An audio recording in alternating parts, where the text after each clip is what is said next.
علیکم ورحمۃ اللہ وبرکاتہ۔ وعلیکم السلام ورحمۃ اللہ وبرکاتہ۔ الحمد للہ نحمده ونستعینه ونستغفره ونؤمن به ونتوکل علیہ ونعوذ باللہ من شرور انفسنا ومن سیئات اعمالنا من يهده اللہ فلا مضل له ومن يضلله فلا هادي له ونشهد أن لا إله إلا الله وحده لا شريك له ونشهد أن سيدنا وحبيبنا ومولانا محمدا عبده ورسوله صلی اللہ تعالی علی خیر خلقہ محمد وآلہ واصحابہ اجمعین،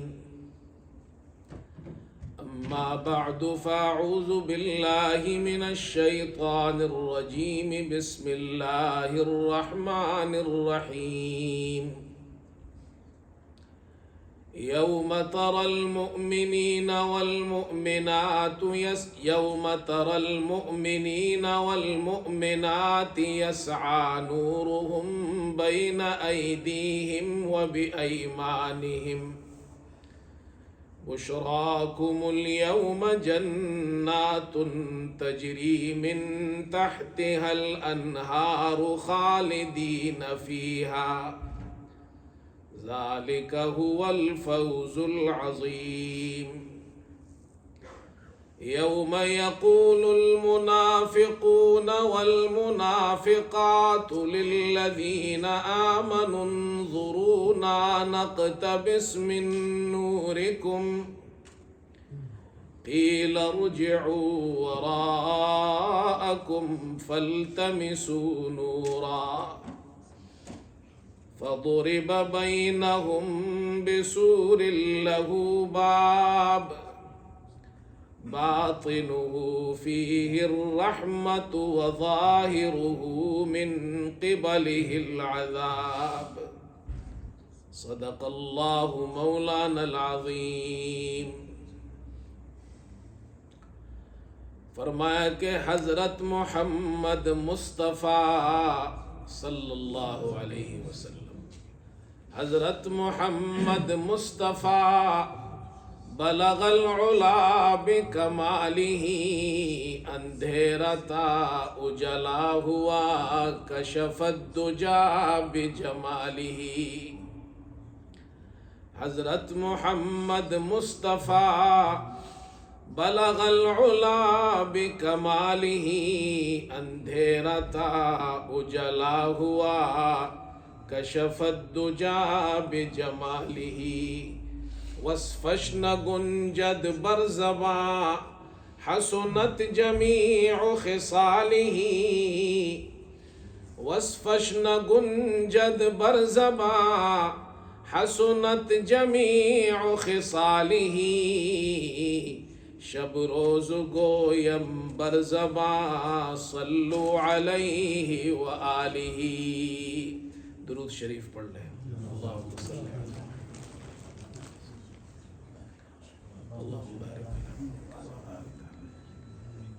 بزرگان محترم اور برادران عزیز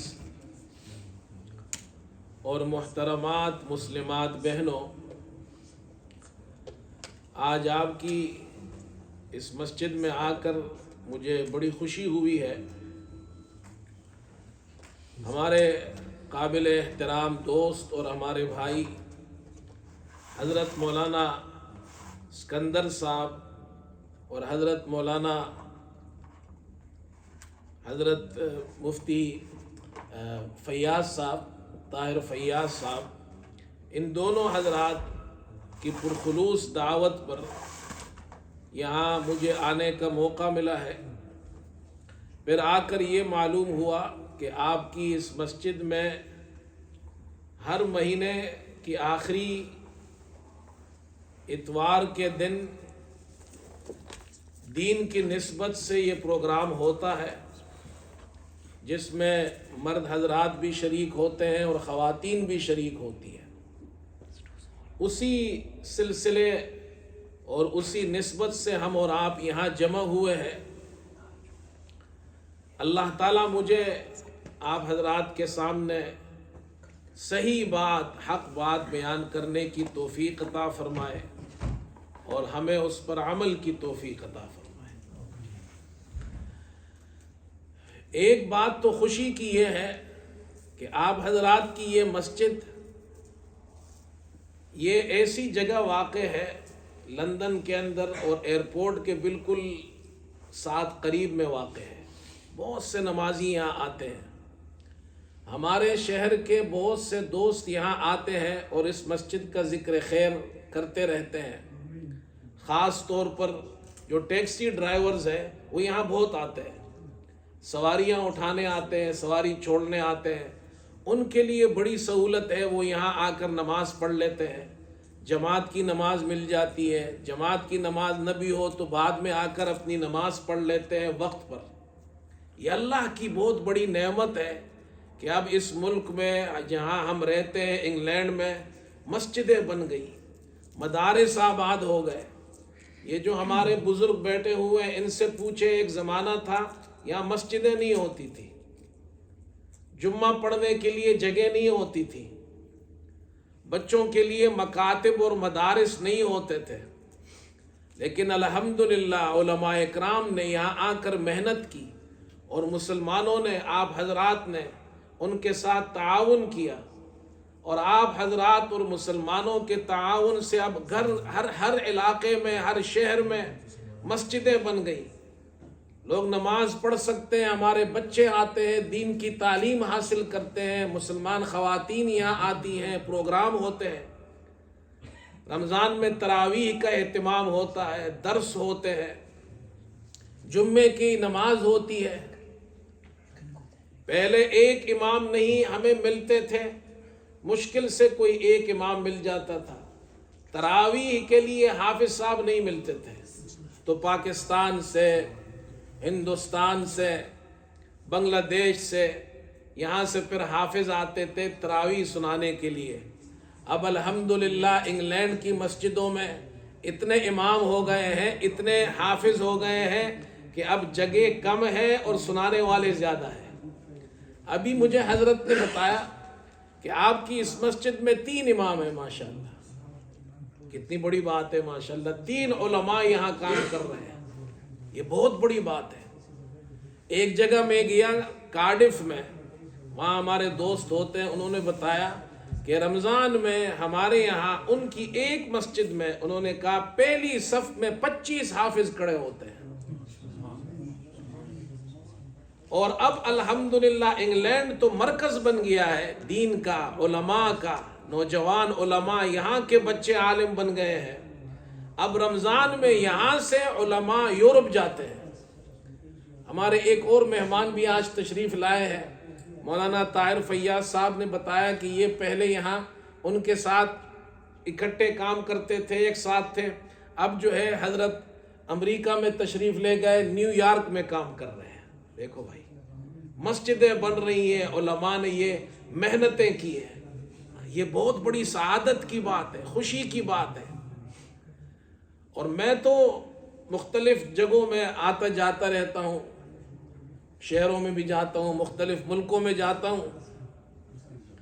میں ساؤتھ افریقہ گیا، آپ کو حیرت ہوگی، ساؤتھ افریقہ میں مسلمان طویل زمانے سے وہاں آباد ہیں، ان کو 100 سال سے بھی زیادہ ہو گیا ہے۔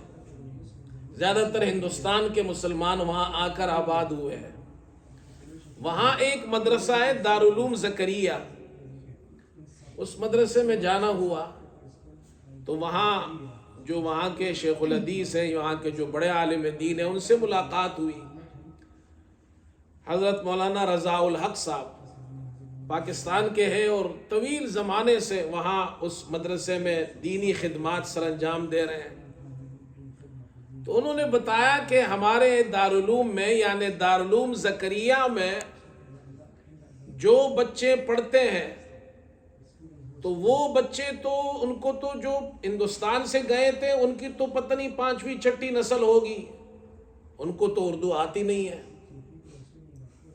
اور جو وہاں افریقی ہے یا تو وہ انگلش بولتے ہیں یا ان کی افریقی زبان ہے وہ بولتے ہیں، لیکن دارالعلوم زکریا اس مدرسے کی خصوصیت یہ ہے کہ وہاں پوری تعلیم اردو میں ہوتی ہے،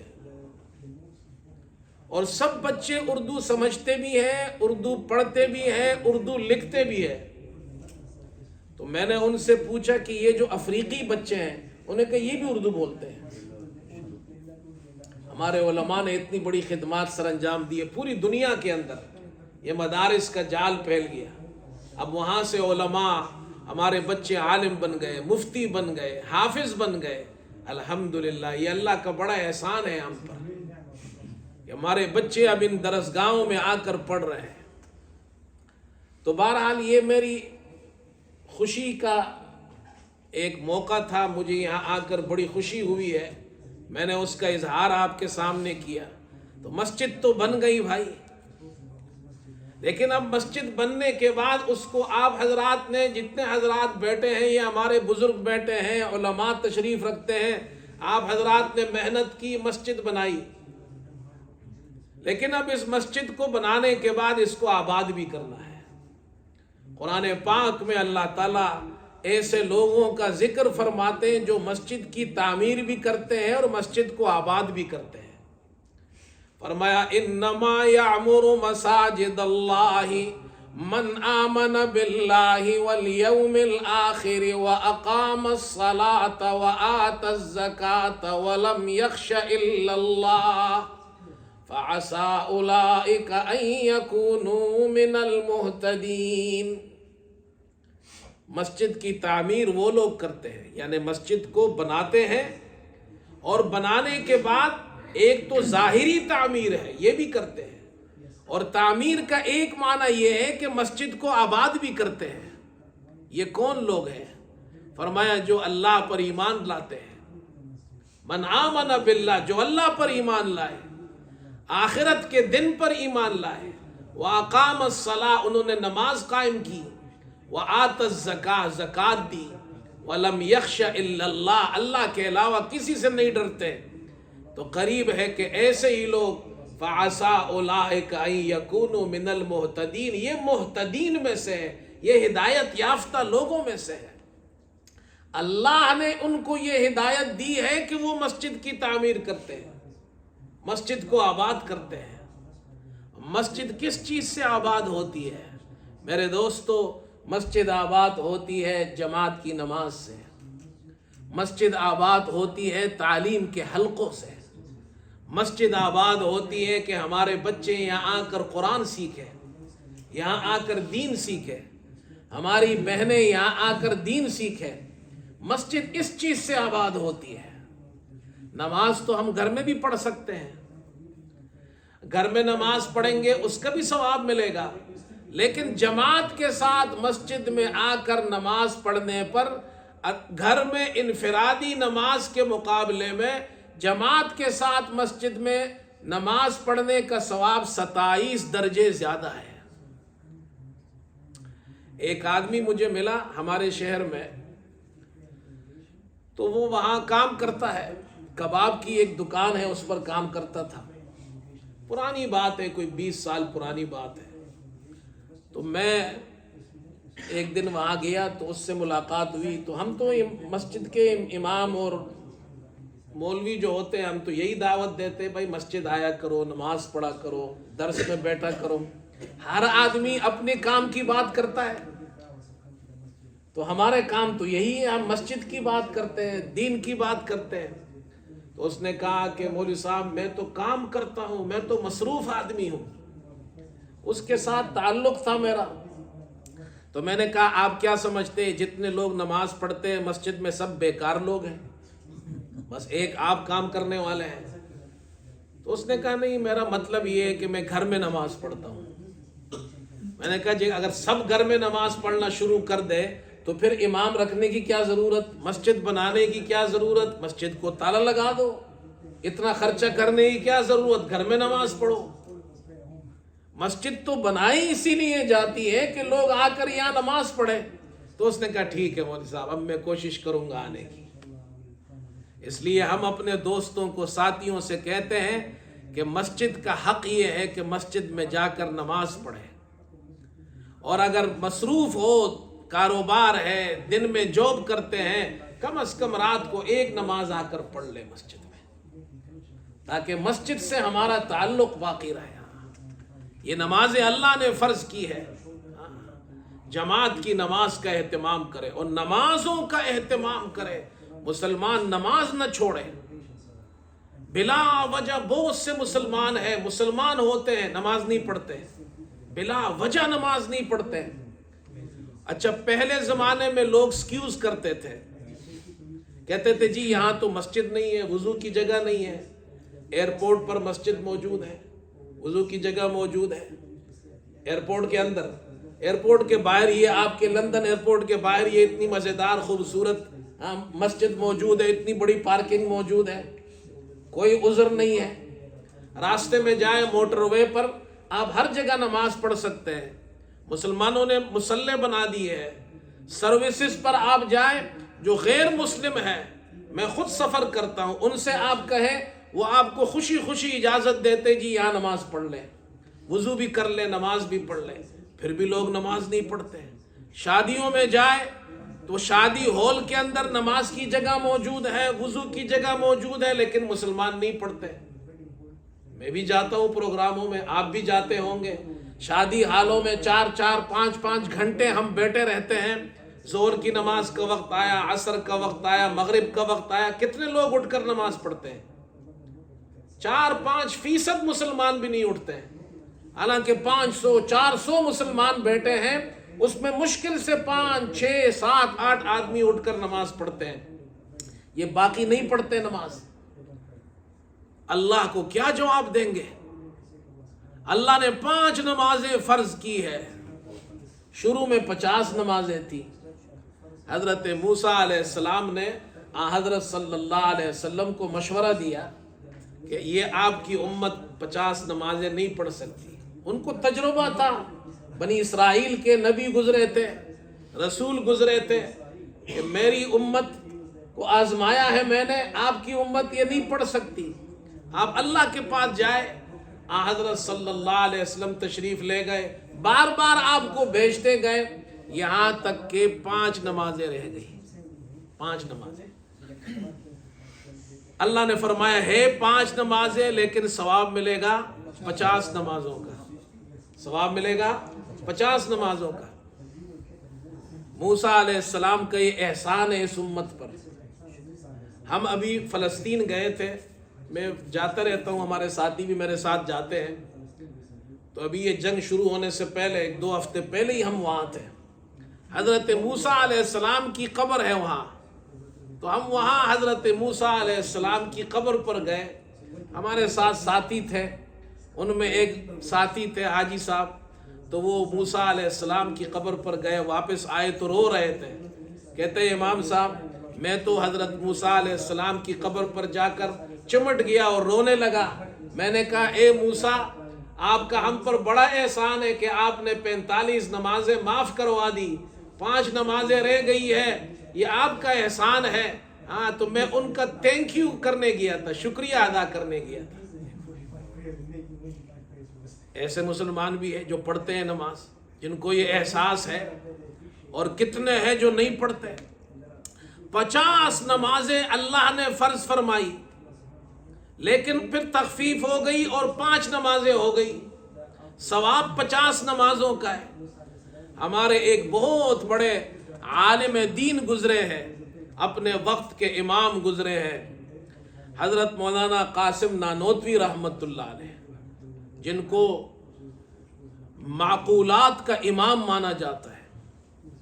جو معقولات اور جو منطق اور فلسفہ اس کے امام تھے، وہ ان کے بارے میں ہمارے اساتذہ یہ کہتے تھے کہ ان کے پاس معقولات کا اور فلسفے کا اور منطق کا اتنا علم ہے کہ اگر اس کے علم ان کے علم کو کوئی دیکھنا شروع کرے تو ٹوپی پیچھے گر جائے گی، لیکن ان کا مقام اتنا اونچا ہے. اتنے بڑے عالم تھے، اور صرف معقولات کے امام نہیں تھے، منقولات کے بھی امام تھے، قرآن کے بھی، حدیث کے بھی. اتنا بڑا علم اللہ نے دیا تھا. انہوں نے ایک عجیب بات ارشاد فرمایا اللہ نے 50 نمازیں فرض فرمائی اور رہ گئی پھر آخر میں 5، لیکن حضور صلی اللہ علیہ وسلم وہ روزانہ دن اور رات میں 50 رکعتیں پڑھتے تھے. 50 رکعتیں پڑھتے تھے،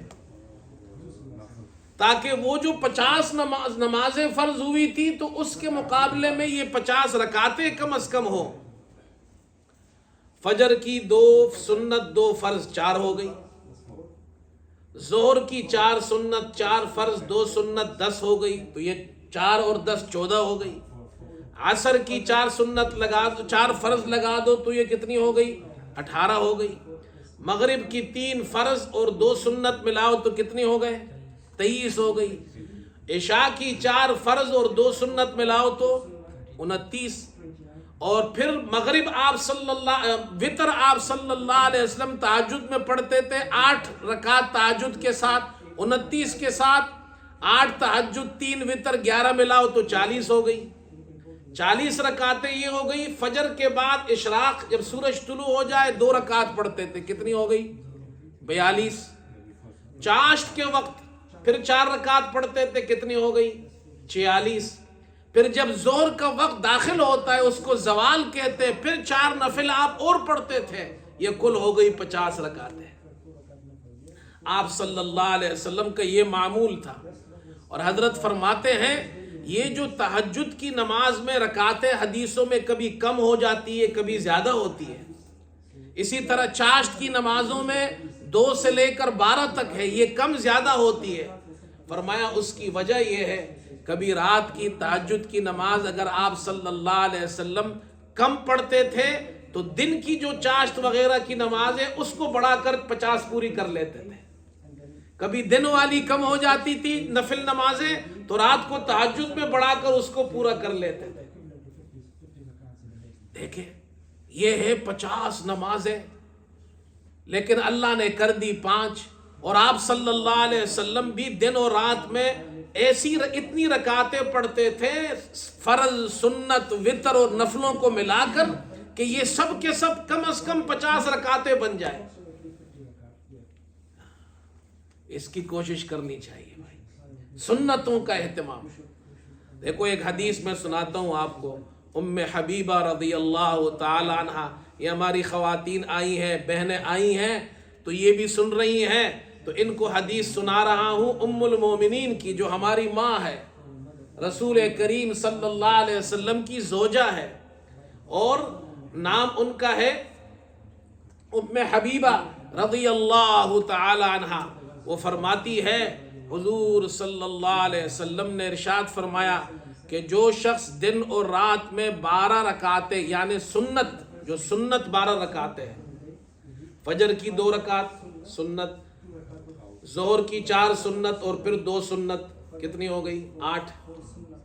مغرب کی 2 سنت کتنی ہو گئی؟ 10. عشاء کی 2 سنت کتنی ہو گئی؟ 12. یہ 12 رکعت سنت مؤکدہ جو شخص دن اور رات میں 12 رکعت سنت مؤکدہ پڑھے گا، یعنی فرض کے ساتھ سنت مؤکدہ بھی پڑھے گا، آپ صلی اللہ علیہ وسلم نے فرمایا بنی لہ بہن بیت فی الجنہ. اللہ اس نماز کے اور ان سنتوں کے پڑھنے کی وجہ سے، ان 12 رکعات کے پڑھنے کی وجہ سے اللہ اس شخص کے لیے، مرد ہو اس کے لیے، ہماری کوئی بہن مسلمان ہے وہ پڑھ رہی ہے تو اس کے لیے بھی، مرد ہو یا عورت ہو، جو بھی 12 رکعات یہ سنت مؤکدہ پڑھے گا اللہ اس کے لیے قیامت کے دن جنت کے اندر ایک محل بنا دے گا. ایک محل بنا دے گا. وہ محل اس دنیا سے بڑا ہوگا، اتنا خوبصورت ہوگا کہ جنت کسی نے نہیں دیکھی. ما لا عین رأت، آنکھ نے جنت دیکھی نہیں، ولا اذن سمعت، کسی کان نے جنت کی ہاں زیب و زینت جنت کی خوبصورتی کو سنا نہیں. ولا خطر علی قلب بشر، کسی انسان کے دل میں اس کے بارے میں خیال تک نہیں پیدا ہوا. اتنی خوبصورت جنت ہوگی. یہ محل اللہ بنا دے گا. دنیا میں ہم ایک گھر بناتے ہیں، انگلینڈ میں ایک گھر بناتے ہیں تو زندگی گزر جاتی ہے. ایسا ہے یا نہیں ہے؟ یہ جو ہمارے بزرگ بیٹھے ہیں ان سے پوچھو کتنی محنت کی ہے ان لوگوں نے یہاں آ کر. ایک گھر بناتے ہیں تو پوری زندگی گزر جاتی ہے. اور گھر بھی کتنا، انگلینڈ کے گھر ہے بھی تو چھوٹے چھوٹے، تین کمروں والے، 2 کمروں والا ایک گھر بنا لیتے ہیں. اور زندگی کے 20 سال 30 سال 40 سال اسی میں گزر جاتے ہیں کہ ایک گھر بنایا زندگی میں بچوں کے لیے. کسی نے 2 بنا لیے، کسی نے 3 بنا لیے، اور ساری زندگی گزر گئی. یہاں دن اور رات 24 گھنٹے میں 12 رکعت سنت مؤکدہ پڑھو، اللہ جنت میں محل بنا دے گا. اور یہ والے گھر یہ چھوڑ کر جانا ہے. جنہوں نے بنائے ہیں وہ بھی چھوڑ کر چلے گئے. ایسا ہے یا نہیں؟ جو رہ رہے ہیں یہ بھی چھوڑ کر چلے جائیں گے. جنت والا گھر فور ایور ہے، وہ چھوڑنا نہیں پڑے گا. وہاں کرایہ بھی نہیں ہے، وہاں بجلی کا بل بھی نہیں دینا، گیس کا بل بھی نہیں ہے، پانی کا بل بھی نہیں ہے، کونسل کا بل بھی نہیں ہے. مزے ہی مزے ہیں، ہر چیز مفت میں مل رہی ہے. اور ایسی جنت اللہ اکبر تجری من تحت الانہار، جس کے نیچے نہریں بہ رہی ہوں گی. لیکن یہ کب ملے گی؟ یہ نمازوں سے ملے گی، مسجدوں کو آباد کرنے سے ملے گی، معاملات ٹھیک کرنے سے ملے گی، اور معاشرت ٹھیک کرنے سے ملے گی، عقیدہ ٹھیک کرنے سے ملے گی، اخلاق ٹھیک کرنے سے ملے گی. میں نے قرآن کی آیتیں پڑھی تھی. اب آؤ جنت کیسے ملتی ہے. اللہ اکبر. اللہ تعالیٰ سورہ حدید میں فرماتے ہیں، قرآن سنو بھائی، قرآن کے اندر ہم مسلمانوں میں ایک کمی ہے یہ بھائی. میں تو ہمیشہ درخواست کرتا ہوں، جہاں بھی جاتا ہوں یہ ریکویسٹ ہر مسلمان سے کرتا ہوں، درخواست کرتا ہوں، بھائی روزانہ سونے سے پہلے 1 صفحہ قرآن کا اس کو پڑھے، اس کا ترجمہ پڑھ لیں. اردو میں بھی ہے، انگریزی میں بھی ہے، ہر زبان میں ہے، بنگلہ دیشی میں بھی ہے، چائنیز میں بھی ہے، جاپنیز میں بھی ہے، ہر زبان میں ترجمہ موجود ہے. 1 صفحہ پڑھ لو میرے اللہ کیا فرماتے ہیں. قرآن کا قرآن دل میں راستہ بناتا ہے. تو قرآن سنو، قرآن کیا کہتا ہے. فرمایا یوم تری المؤمنین والمؤمنات یسعی نورہم بین ایدیہم وبایمانہم. قیامت کے دن ایک مرحلہ آئے گا. آپ صلی اللہ علیہ وسلم نے فرمایا ایک موقع ایسا آئے گا کہ پل صراط پر گزرنا پڑے گا. جہنم کے اوپر ایک پل رکھ دیا جائے گا. اس سے پہلے تاریکی چھا جائے گی، ظلمت چھا جائے گی، کچھ نظر نہیں آئے گا. تو اللہ ایمان والوں کو نور عطا فرمائے گا. ایمان کا نور ہوگا اور نمازوں کا نور ہوگا. یوم تری المؤمنین والمؤمنات یسعی نورہم بین ایدیہم وبایمانہم. اللہ فرماتے ہیں اس دن تم دیکھو گے ایمان والے مردوں اور ایمان والی عورتوں کو کہ ان کا نور ان کے آگے اور ان کے دائیں طرف دوڑ رہا ہوگا. نور آگے آگے ہوگا، ان کو راستہ نظر آئے گا، پل صراط پر سے گزر جائیں گے. یہ نور کس چیز کا ہوگا؟ آپ صلی اللہ علیہ وسلم نے حدیث میں فرمایا جو نمازوں کی محافظت کرتا ہے، 5 نمازوں کا خیال رکھتا ہے، تو یہ 5 نمازیں اس کے لیے کانت لہو نورا و برہانا و نجاتا یوم القیامہ. قیامت کے دن یہ اس کے لیے نور بن جائے گی، نمازیں نجات بن جائے گی اور برہان بن جائے گی. یہ 5 نمازیں قیامت کے دن اس کے لیے نور بھی بن جائے گی، برہان بھی بن جائے گی، نجات بھی بن جائے گی. یہ نور بن جائے گا قیامت کے دن. یہ اعمال نورانی اعمال. ہم کیوں کہتے ہیں نورانی اعمال؟ نورانی اعمال اس لیے کہتے ہیں کہ ان کا نور قیامت کے دن ظاہر ہوگا. علماء فرماتے ہیں جب یہ نور تقسیم ہوگا تو اس وقت منافقین بھی ہوں گے، تو کیا ان کو نور ملے گا؟ تو فرماتے ہیں ہاں، شروع میں ان کو بھی نور مل جائے گا، لیکن جب وہ آگے جائیں گے تو نور بجھ جائے گا۔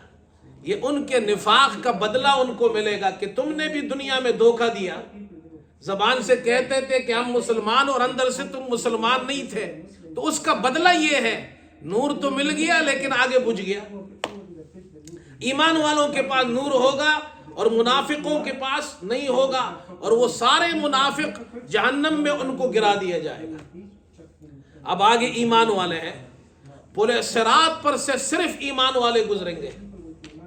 بشراکم اليوم جنات تجری من تحتها الانہار، فرشتے ان سے کہیں گے آج کے دن تمہارے لیے خوشخبری ہے ایسی جنتوں کی جن کے نیچے نہریں بہہ رہی ہے۔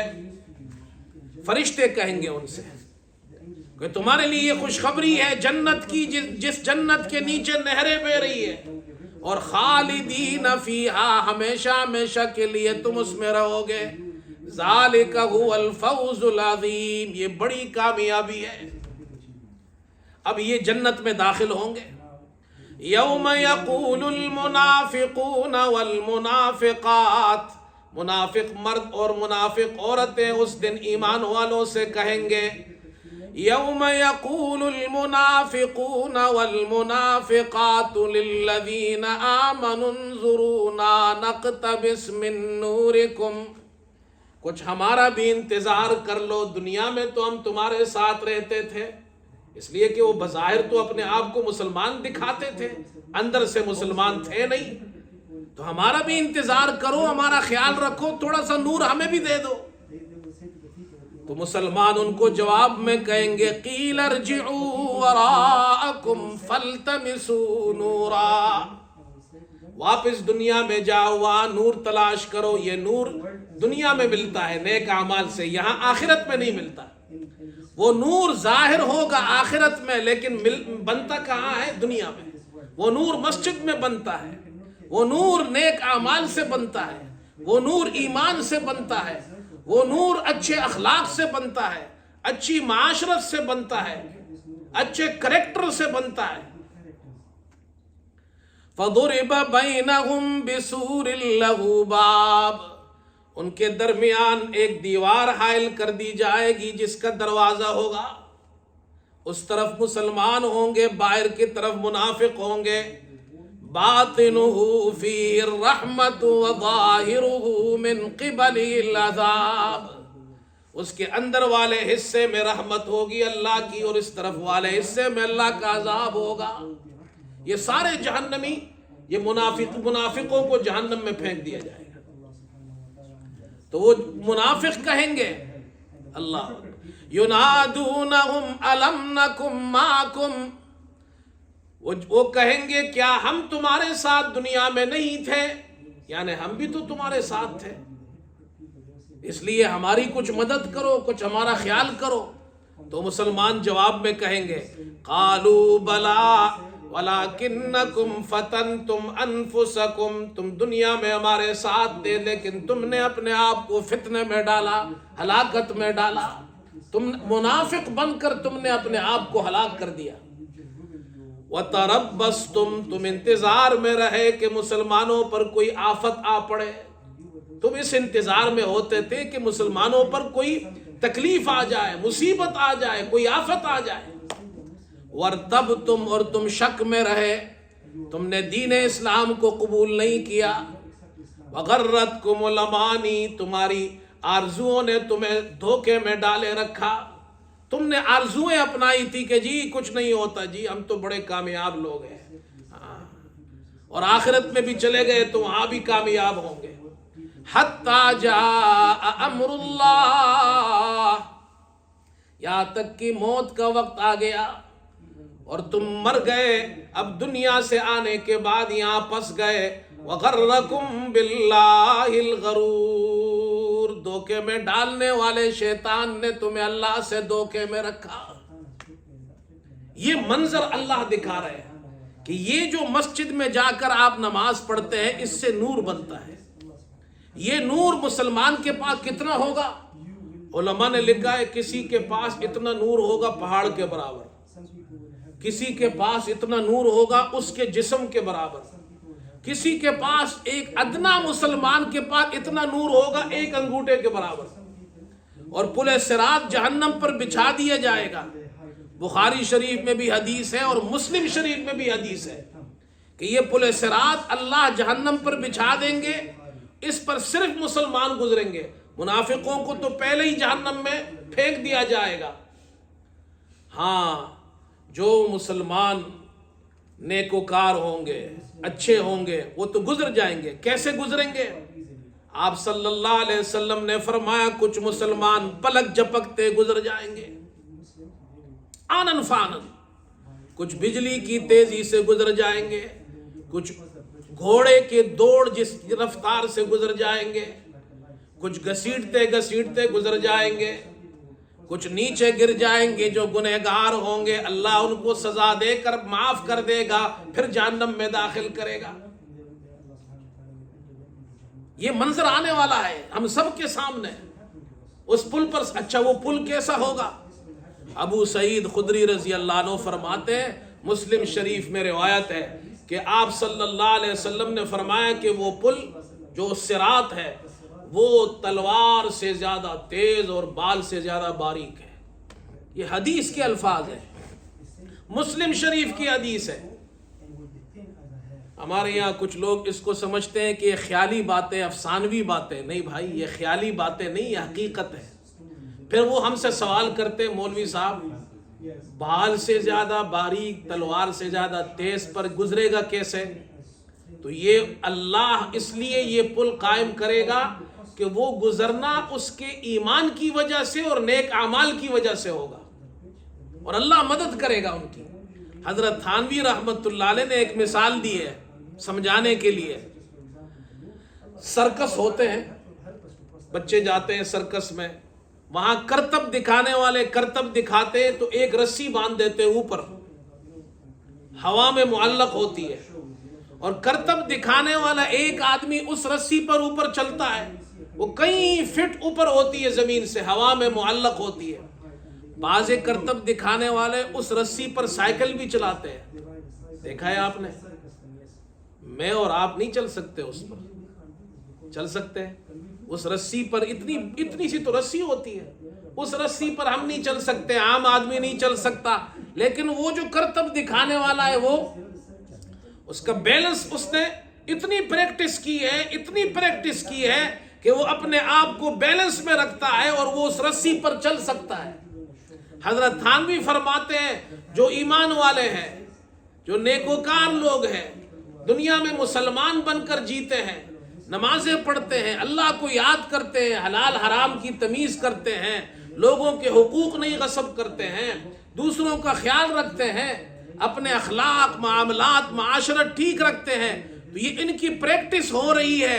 ایسی پریکٹس ہو جاتی ہے کہ جب وہ اس طرح پل صراط پر پہنچتے ہیں تو اللہ ان کے اندر وہ بیلنس رکھ دیتا ہے، وہ نیچے نہیں گرتے، گزر جاتے ہیں۔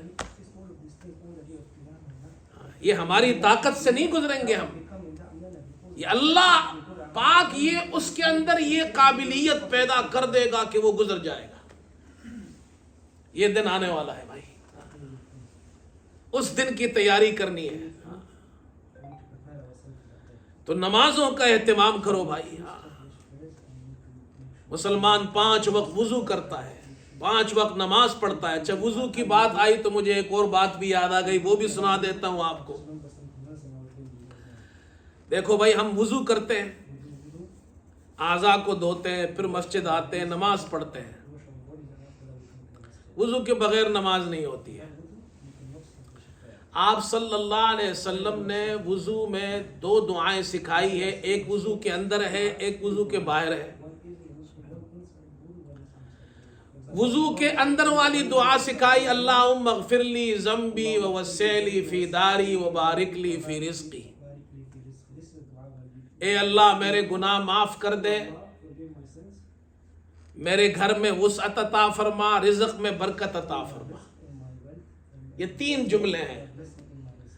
ہمارے ایک بزرگ ہے جو ہندوستان سے یہاں آتے ہیں، ہر سال آتے ہیں تو ہمارے یہاں بھی تشریف لاتے ہیں، علامہ احمد خضر شاہ صاحب۔ یہ علامہ انور شاہ کشمیری رحمۃ اللہ علیہ کے پوتے ہیں۔ علامہ انور شاہ کشمیری تو بہت بڑے عالم گزرے ہیں، ان کے بیٹے ہیں مولانا علامہ انظر شاہ رحمۃ اللہ علیہ، وہ ان کے بیٹے ہیں علامہ احمد خضر شاہ۔ تو یہ اپنے والد کی ایک ملفوظات کی کتاب ہے تو انہوں نے مجھے دی، میں نے پڑھی، اس میں ایک واقعہ نقل کیا ہے کہ بمبئی میں ایک رئیس آدمی ہے، اس نے ایک عالم دین کی مفتی صاحب کی دعوت کی، اپنے گھر بلایا۔ اپنے گھر جب بلایا تو بڑا گھر، شاندار گھر، اس گھر میں دعوت کی اور کہا کہ میں نے ایک امام صاحب سے یہ دعا سیکھی تھی، انہوں نے یہ دعا بتائی کہ وضو میں یہ دعا پڑھا کرو، اللہم اغفر لی ذنبی ووسع لی فی داری وبارک لی فی رزقی، اللہ میرے گناہ معاف کر دے، میرا گھر وسیع کر دے، رزق میں برکت دے دے۔ میں نے اس کو پلو سے باندھ لیا اور ہر وضو میں پڑھتا تھا، اس کے برکت سے اللہ نے مجھے اتنا بڑا گھر عطا کیا ہے۔ تو میں اپنے یہاں لوگوں سے کہتا ہوں بھائی وضو تو ہم ویسے بھی کرتے ہیں، تو یہ پڑھ لیا کرو، اللہ گھر کے اندر وسعت عطا کرے گا، خوشیاں عطا کرے گا۔ یہ ایسی دعا ہے۔ اور ایک دعا وہ ہے جو وضو کے بعد ہم پڑھتے ہیں، اور وہ کیا ہے؟ آپ صلی اللہ علیہ وسلم نے فرمایا اشہد ان لا الہ الا اللہ وحدہ لا شریک لہ واشہد ان محمدا عبدہ ورسولہ۔ یہ دعا وضو کے بعد پڑھ لیا کرو۔ آپ نے فرمایا جو یہ دعا پڑھتا ہے جنت کے 8 دروازے ہیں، اور اس شخص کو جو وضو کے بعد یہ دعا پڑھتا ہے، اس سے کہا جائے گا کہ جنت میں داخل ہو جا، جس دروازے سے تمہارا جی چاہے جنت میں داخل ہو جاؤ۔ یہ دعا پڑھ لیا کرو وضو کے بعد، وضو کے اندر وہ دعا پڑھ لیا کرو۔ کچھ لوگ کہتے ہیں جی مولوی صاحب گھر میں پریشانی ہے، سکون نہیں ہے، تو بھائی گھروں کے اندر نماز کا اہتمام کرو، قرآن کا اہتمام کرو، گھر میں داخل ہو تو بسم اللہ پڑھ لیا کرو، اگر دعا نہیں آتی پوری دعا تو کم از کم بسم اللہ پڑھ لو۔ حضور صلی اللہ علیہ وسلم نے فرمایا جو گھر میں داخل ہو کر اللہ کو یاد کرتا ہے تو شیطان اور جنات گھر میں داخل نہیں ہوتے۔ جب وہ کھانا کھاتا ہے بسم اللہ پڑھتا ہے تو شیطان اس کے ساتھ جنات کھانے میں شامل نہیں ہوتے، اور اگر وہ نہیں پڑھتا تو جب یہ گھر میں داخل ہوتا ہے تو جنات بھی داخل ہو جاتے ہیں، کھانا کھاتا ہے تو وہ بھی کھاتے ہیں اس کے ساتھ، بلکہ وہ دوسرے جنات کو بھی آواز دیتے ہیں کہ آ جاؤ، رات کو رہنے کی بھی جگہ مل گئی اور کھانا بھی مل گیا، گھر سے برکت اٹھ جاتی ہے۔ آیت الکرسی پڑھا کرو رات کو، اور آیت الکرسی جب پڑھی جائے تو شیطان اور جنات نہیں آتے ہیں۔ ہم یہ وظیفہ بتاتے ہیں، یہ بزرگوں کا بتایا ہوا تجربہ اس کو کہتے ہیں تجربات، بزرگوں کا بتایا ہوا وظیفہ ہے۔ جس گھر میں پریشانی ہو، سکون نہ ہو، گھر کے اندر جھگڑے ہو، پریشانیاں ہو، اللہ سب کو بچائے، سب کے گھروں میں خوشیاں دے۔ تو اس کا عمل یہ بتایا، روزانہ عشاء کے بعد 25 مرتبہ آیت الکرسی پڑھے، پانی پر دم کرے، گھر کے کونوں میں جتنے کمرے ہیں ہر گھر کے کمرے کے ہر کونے میں اس پانی کو چھڑک دے۔ آیت الکرسی 25 مرتبہ رات کو عشاء کی نماز پڑھنے کے بعد 41 دن تک یہ عمل کرے، اللہ گھر کے اندر سے جتنے بھی شیاطین ہوں گے، جنات ہوں گے، ان کو خالی کر دے گا، ان کو نکال دے گا۔ لیکن گھروں میں نماز کا اہتمام کرو، قرآن کریم کی تلاوت کا اہتمام کرو۔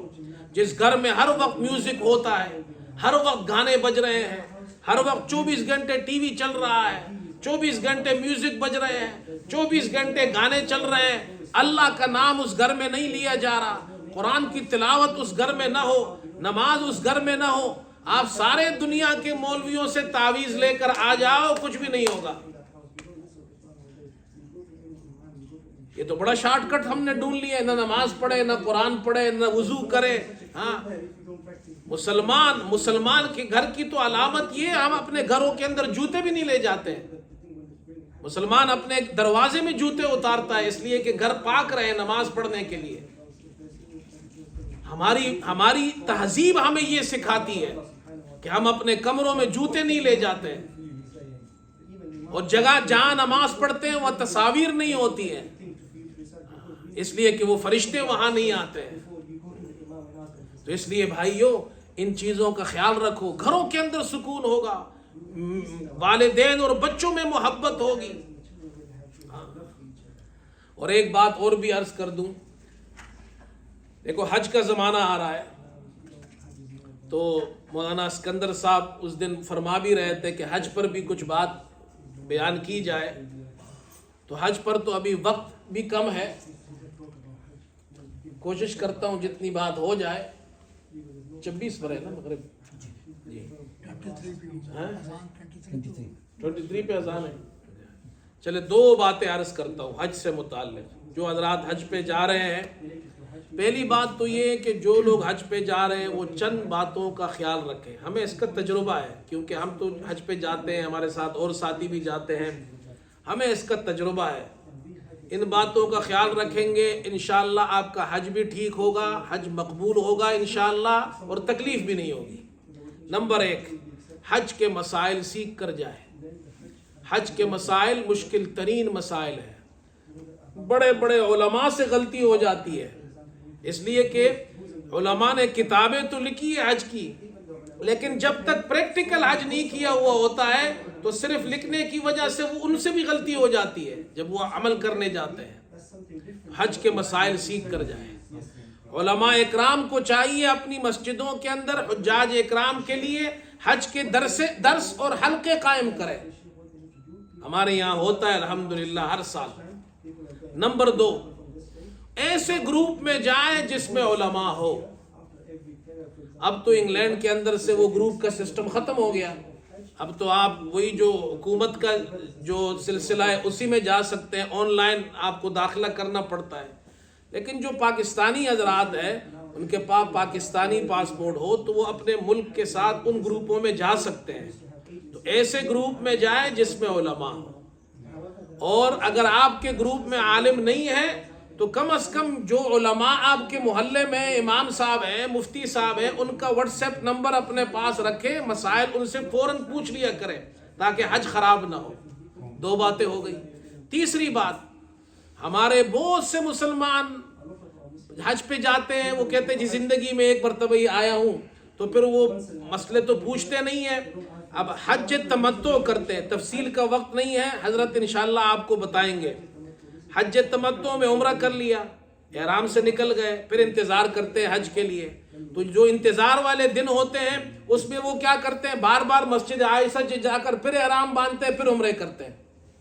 یاد رکھو حضور صلی اللہ علیہ وسلم نے جب حج کیا، ایک عمرہ کیا، اس کے بعد حج کیا، اس درمیان میں اور عمرے نہیں کیے آپ نے، لہٰذا ایک ہی عمرہ کرے، اس کے بعد حج کرے، درمیان میں جو دن ہے زیادہ سے زیادہ طواف کرے۔ کتنی باتیں ہو گئی؟ 3۔